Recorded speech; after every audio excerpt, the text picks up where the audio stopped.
Hello everyone, welcome to Nafi the Educator. It's me and Nafi. +1 second allotment wait ചെയ്യുന്ന വിദ്യാർത്ഥികൾക്കുള്ള പ്രധാനപ്പെട്ട അപ്ഡേറ്റുമായിട്ടാണ് വന്നിട്ടുള്ളത്. നിങ്ങളുടെ +1 second allotment ഡേറ്റ് ജൂൺ 10-ാം തീയതി ചൊവ്വാഴ്ചയാണ്. രാവിലെ ഒരു 9 മണിക്കാവുമ്പോൾ ചിലപ്പോൾ അതിന് മുന്നേ തന്നെ ചിലപ്പോൾ എന്ത് ചെയ്തേക്കാം, നിങ്ങൾക്ക് HSCAPന്റെ സൈറ്റിൽ നിങ്ങൾക്ക് സെക്കൻഡ് അലോട്ട്മെന്റ് കിട്ടിയേക്കാം. അപ്പോൾ ഓർത്ത് വെച്ചോ, പലരും പറയുന്നുണ്ടായിരുന്നു തിങ്കളാഴ്ച, അതായത് ഇന്ന് സെക്കൻഡ് അലോട്ട്മെന്റ് വരുമെന്ന്. അല്ല, സെക്കൻഡ് അലോട്ട്മെന്റ് ഗവൺമെന്റ് ഇറക്കിയിട്ടുള്ള ഒഫീഷ്യൽ ഡേറ്റ്, ഗവൺമെന്റ് പ്രോസ്പെക്ട് കാണുന്ന ഒഫീഷ്യൽ ഡേറ്റ് ജൂൺ 10-ാം തീയതി ചൊവ്വാഴ്ചയാണ്. അപ്പോൾ ഇത്തരം ഒഫീഷ്യൽ ആയിട്ടുള്ള സത്യസന്ധമായിട്ടുള്ള അപ്ഡേറ്റുകൾക്കായിട്ട് നാഫി ദി എഡ്യൂക്കേറ്റർ എന്ന എൻ്റെ യൂട്യൂബ് ചാനൽ സബ്സ്ക്രൈബ് ചെയ്യുക. നിങ്ങൾ 7ാം ക്ലാസ് മുതൽ +2 വരെയുള്ള എല്ലാ കുട്ടികൾക്കും ഉപകാരപ്രദമാവുന്ന ഒഫീഷ്യൽ ആയിട്ടുള്ള സത്യസന്ധമായിട്ടുള്ള കാര്യങ്ങൾ നാഫി ദി എഡ്യൂക്കേറ്റർ എന്ന യൂട്യൂബ് ചാനൽ നിങ്ങൾ അറിയിക്കുന്നതാണ്. മാക്സിമം ഫ്രണ്ട്സിലേക്ക് ഈ ലിങ്ക് ഒന്ന് ഷെയർ ചെയ്യുക. ആരൊക്കെ +1 സെക്കൻഡ് അലോട്ട്മെന്റ് വെയിറ്റ് ചെയ്യുന്നുണ്ടോ അവർക്കൊക്കെ ഈ ലിങ്ക് ഷെയർ ചെയ്ത് കൊടുക്കുക. +1 അലോട്ട്മെന്റ് ഡേറ്റ് ജൂൺ 10-ാം തീയതി ചൊവ്വാഴ്ച രാവിലെയാണ്. ഫസ്റ്റ് അലോട്ട്മെന്റ് ഒരു 8 മണി മുതലേ കിട്ടി തുടങ്ങിയിട്ടുണ്ടെങ്കിൽ ചിലപ്പോൾ എന്ത് ചെയ്തേക്കാം, സെക്കൻഡ് അലോട്ട്മെന്റും 8 മണി മുതൽ തന്നെ കിട്ടാനുള്ള സാധ്യതയുണ്ട്. നിങ്ങൾ ചെയ്യേണ്ടത്, നാളെ സെക്കൻഡ് അലോട്ട്മെന്റ് വന്നു കഴിഞ്ഞാൽ HSCAPന്റെ സൈറ്റിൽ കയറിയിട്ട് യൂസർ നെയിമും പാസ്വേഡും അടിച്ച് ലോഗിൻ ചെയ്തതിന് ശേഷം നിങ്ങൾക്ക് സെക്കൻഡ് അലോട്ട്മെന്റ് കിട്ടിയില്ലയോ നോക്കുക. ഇപ്പോൾ നിങ്ങൾക്ക് ഒരു സ്കൂളിൽ സെക്കൻഡ് അലോട്ട്മെന്റ് കിട്ടിയിട്ടുണ്ടെങ്കിൽ നിങ്ങൾ നിർബന്ധമായിട്ടും അവിടെ അഡ്മിഷൻ എടുത്തിരിക്കണം. നിങ്ങൾക്ക് ഇനി താല്പര്യമില്ലാത്ത സ്കൂളാണെങ്കിൽ നിങ്ങൾക്ക് അവിടെ ടെമ്പററി അഡ്മിഷൻ എടുക്കാൻ പറ്റും. ഇനി നിങ്ങൾക്ക് ഫസ്റ്റ് അലോട്ട്മെന്റ് കിട്ടിയ സ്കൂളിൽ തന്നെയാണ് സെക്കൻഡ് അലോട്ട്മെന്റ് കിട്ടിയെന്ന് വിചാരിക്കുക. നിങ്ങൾക്ക് എന്ത് ചെയ്യാം, ആ സ്കൂളിൽ ഒന്നുകിൽ ടെമ്പററി അഡ്മിഷൻ എടുക്കാം, അല്ലെങ്കിൽ പെർമനന്റ് അഡ്മിഷൻ എടുക്കാം. ടെമ്പററി അഡ്മിഷൻ എടുത്തിട്ട് തേർഡ് അലോട്ട്മെന്റിൽ സ്കൂൾ മാറുമോ ഇല്ലയോ എന്നുള്ളൊരു കാര്യം ഓർത്ത് വെക്കാം. ഈ ഒരു കാര്യങ്ങൾ നിങ്ങൾ നിർബന്ധമായിട്ടും ശ്രദ്ധിക്കണം. നിങ്ങൾക്ക് നാളെ സെക്കൻഡ് അലോട്ട്മെന്റ് വന്നതിന് ശേഷം സെക്കൻഡ് അലോട്ട്മെന്റ് വന്നിട്ട് നിങ്ങൾക്ക് ഏത് സ്കൂൾ കിട്ടിയാലും അവിടെ നിർബന്ധമായിട്ടും ടെമ്പററി ഓർ പെർമനന്റ് അഡ്മിഷൻ എടുത്തിരിക്കണം.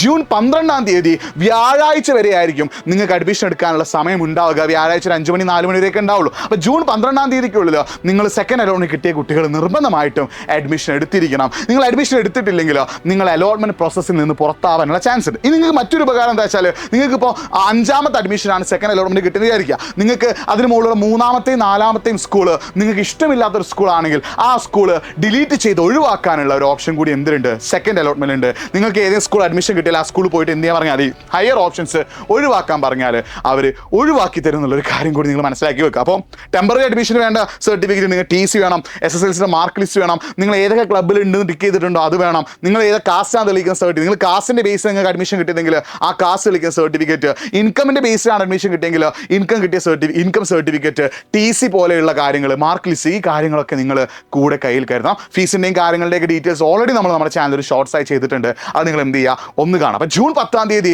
രാവിലെ വരുന്ന സെക്കൻഡ് അലോട്ട്മെന്റിൽ നിങ്ങൾക്ക് 4ാമത്തെ ഓപ്ഷൻ കിട്ടിയാൽ നിങ്ങൾ ആ സ്കൂളിൽ ടെമ്പററി ആയിട്ടെങ്കിലും ജോയിൻ ചെയ്തിരിക്കണം. ടെമ്പററി ആയിട്ട് ജോയിൻ ചെയ്തിട്ട് ജൂൺ 16-ാം തീയതിയുള്ള തേർഡ് അലോട്ട്മെന്റ് നിങ്ങൾ എന്ത് ചെയ്യുക, വെയിറ്റ് ചെയ്യുക. ഇനി നിങ്ങൾ ശ്രദ്ധിക്കേണ്ട മറ്റൊരു പ്രധാനപ്പെട്ട കാര്യം, വളരെ ഇമ്പോർട്ടൻ്റ് ആയിട്ടുള്ള കാര്യം, നിങ്ങൾക്ക് ഓൾറെഡി ഫസ്റ്റ് അലോട്ട്മെന്റ് കിട്ടിയ സ്കൂളിൽ തന്നെയാണ് സെക്കൻഡ് അലോട്ട്മെന്റ് കിട്ടിയെന്ന് വിചാരിക്കുക. അങ്ങനെയാണെങ്കിൽ നിങ്ങൾക്ക് ആ സ്കൂളിൽ ഒരിക്കൽ കൂടി എന്ത് ചെയ്യാം, ടെമ്പററി ആയിട്ട് ജോയിൻ ചെയ്തിട്ട് തേർഡ് അലോട്ട്മെന്റ് വരെ നിങ്ങൾക്ക് എന്ത് ചെയ്യാം, വെയിറ്റ് ചെയ്യാം. ഇനി നിങ്ങൾക്ക് ഫസ്റ്റ് ഓപ്ഷനാണ് കിട്ടിയെങ്കിൽ, ഏറ്റവും കൂടുതൽ ആൾക്ക് എനിക്ക് മെസ്സേജ് ആണ് എന്ത്, സാർ എനിക്ക് ഫസ്റ്റ് ഓപ്ഷനാണ് കിട്ടിയത്, എനിക്ക് അവിടെ പോകാൻ താല്പര്യമില്ല. എനിക്ക് അവിടെ ആദ്യം ചോദിക്കാനുള്ള കാര്യം, നിങ്ങൾ ഫസ്റ്റ് ഓപ്ഷനാണ് കൊടുക്കുന്നത് എങ്കിൽ എന്തിനാണ് നിങ്ങൾ ഇഷ്ടമില്ലാത്തൊരു സ്കൂൾ ഫസ്റ്റ് ഓപ്ഷൻ കൊടുത്തത്? നിങ്ങൾക്ക് ഏറ്റവും ഇഷ്ടമുള്ള, നിങ്ങൾക്ക് പോകാൻ താല്പര്യമുള്ള, നിങ്ങളെ കൊണ്ട് പോകാൻ പറ്റുന്ന ഒരു സ്കൂളല്ലേ ഫസ്റ്റ് ഓപ്ഷനായി കൊടുക്കുന്നത്. പലരും ഏതൊക്കെയോ സ്കൂൾ ഫസ്റ്റ് ഓപ്ഷൻ കിട്ടി അവിടെ പോയി ജോയിൻ ചെയ്യേണ്ടി വരും. നിങ്ങൾക്കൊരു സ്കൂൾ ഫസ്റ്റ് ഓപ്ഷൻ തന്നെ അലോട്ട്മെന്റ് സെക്കൻഡ് അലോട്ട്മെന്റ് കിട്ടുകയാണെങ്കിൽ നിങ്ങൾ അവിടെ പെർമനന്റ് അഡ്മിഷൻ എടുക്കണം. ഇനി നിങ്ങൾക്ക് ആ സ്കൂളിൽ മാറാനുള്ള ഓപ്ഷൻ ട്രാൻസ്ഫർ ആണ്. ട്രാൻസ്ഫർ സ്കൂൾ തുറന്നതിന് ശേഷം മാത്രമേ ഉണ്ടാവുള്ളൂ. ട്രാൻസ്ഫറിൽ മാറാൻ പറ്റുമോ എന്നുള്ള കാര്യം 100% ഉറപ്പില്ല.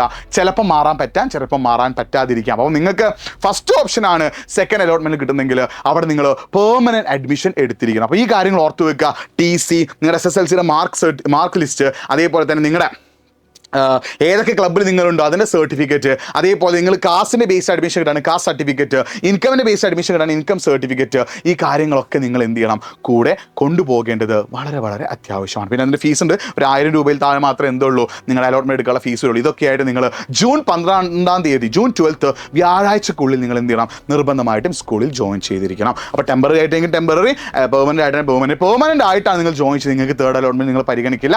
ടെമ്പററി ആയിട്ട് ജോയിൻ ചെയ്യുന്ന ആളുകളെ മാത്രമേ നിങ്ങൾ എന്ത് ചെയ്യുള്ളൂ, തേർഡ് അലോട്ട്മെന്റ് പരിഗണിക്കും എന്നുള്ളൊരു കാര്യം കൂടി നിങ്ങൾ മനസ്സിലാക്കി വെക്കുക. അപ്പോൾ ഇത്തരം അപ്ഡേറ്റ്സിനായിട്ട്, സത്യസന്ധമായ ഒഫീഷ്യൽ നോട്ടിഫിക്കേഷനായിട്ട് നാഫി ദി എഡ്യൂക്കേറ്റർ എന്ന യൂട്യൂബ് ചാനൽ സബ്സ്ക്രൈബ് ചെയ്യുക. മാക്സിമം ഫ്രണ്ട്സിലേക്ക് ലിങ്ക് ഒന്ന് ഷെയർ ചെയ്യുക. 7ാം ക്ലാസ് മുതൽ +2 വരെയുള്ള എല്ലാ കുട്ടികൾക്കും വേണ്ട ഡീറ്റെയിൽസ് ഇവിടെയുണ്ട്. അപ്പോൾ once again it's Nafi, by.